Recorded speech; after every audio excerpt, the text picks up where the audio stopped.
Student, भिखारी और सन्यासी की कोई इज्जत होती नहीं। और दुनिया में राइज करने का सबसे अच्छा साधन है बेइज्जती। जो तुम मोटिवेशन ढूंढते हो ना, वो इसीलिए ढूंढते हो क्योंकि तुम्हारी बेइज्जती नहीं होती।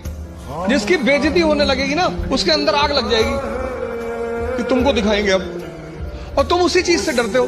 भाई तुम क्लास में टीचर पढ़ा रहा है, तुमने कोई सवाल किया, टीचर ने डांट के बिठा दिया, बदतमीज कहेंगे, बच्चों जैसे सवाल करो, भगा देंगे क्लास।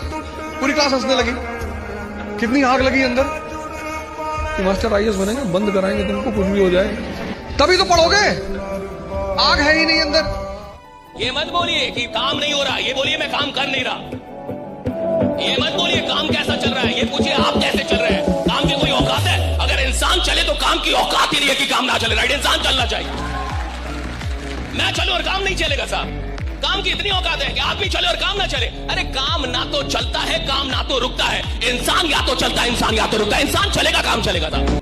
दुनिया में एक ज्ञान देके जा रहा हूं, कोई तकलीफ हो स्टेटस पे लगाओ। अगर 24 घंटे के अंदर ना गायब हो गई तो जो चाहिए वो हार जाऊंगा भाई साहब। जिस दिन बेटा आप दुनिया में नहीं रहोगे ना, सिर्फ और सिर्फ आपके पेरेंट्स को फर्क पड़ेगा और किसी को कोई फर्क नहीं पड़ेगा। अगर आपको अपना जीवन किसी एक इंसान के लिए जीना है तो प्लीज अपने पेरेंट्स के लिए जिए। 24 घंटे आपके लिए सोचने वाले, 24 घंटे आपके लिए काम करने वाले इस दुनिया में सिर्फ आपके पेरेंट्स हैं। अपने पेरेंट्स को बूढ़ा होने से पहले उनका जो छाती है ना, वो गर्व से फुला दीजिए।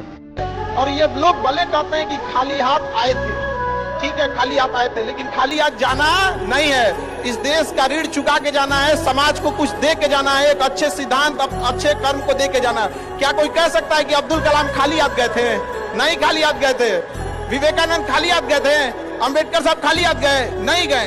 तो इस देश में हम खाली हाथ जरूर है। जो भी मैं करने की कोशिश कर रहा था वो हो नहीं पा रहा था। तो मुझे यही लगा कि जब आप अपनी तरफ से इतनी और आपको ये लगता है कि मैं कर दूंगा, तो वो कहीं ना कहीं आपका अहंकार ऊपर आ जाता है, तो फिर खेल आपसे दूर चला जाता है। तो वही छोड़ने की जरूरत थी। और जैसे मैंने कहा कि गेम की सिचुएशन ही ऐसी बन गई कि मेरे लिए जगह ही नहीं थी अपने अहंकार को ऊपर रखने की, वो पीछे रखना ही पड़ा टीम के लिए। और फिर गेम ने, फिर जब गेम को इज्जत दी तो गेम ने वापस उस दिन इज्जत दी। तो मुझे ये एक्सपीरियंस हुआ था। गांव के आदमी में जिद है, गांव की माटी में जिद है मुझे लगता है।